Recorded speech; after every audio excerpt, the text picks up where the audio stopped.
জানো উম্মত, আমি 23টা বছর টানা তোর জন্য কেঁদেছিলাম উম্মত। আমি এমন কাঁদছি রে উম্মত তোদের জন্য।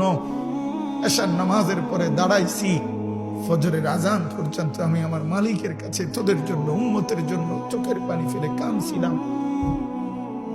আমার এত চোখের পানি তোর দিল গলাইতে পারলো না। আমি তায়েফের পাথরের আঘাতে আমার পিঠটা চালনির মতো ছিদ্র ছিদ্র হয়ে গেছে রক্তে। আমি বুকে পেটে 2টা পাথর বাঁধছি ক্ষুধার কষ্টে। আমি উহুদের দান শহীদ করা রক্তে উহুদের ময়দানে পড়েছিলাম বেহুশ হয়ে। আমার ঘরের চুলায় 3 মাস রান্নার জন্য কোনোদিন চুলায় আগুন জ্বলে নাই। আমার এত চোখের পানি, এত রক্ত, এত ক্ষুধার কষ্ট, কিছুই তোর মন গলাইতে পারলো না, তোরে সেজদা দিতে পারলো না। এটা আমার সামনে কি আনলা?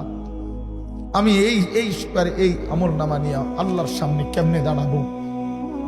আমি কেমনে বলবো আমার মালিকের কাছে? আমি কি সুপারিশ করব? আমি কেমনে বলবো রব্বুল আলামিন এটা আমার শ্রেষ্ঠ নবীর শ্রেষ্ঠ উম্মতের আমল নামা?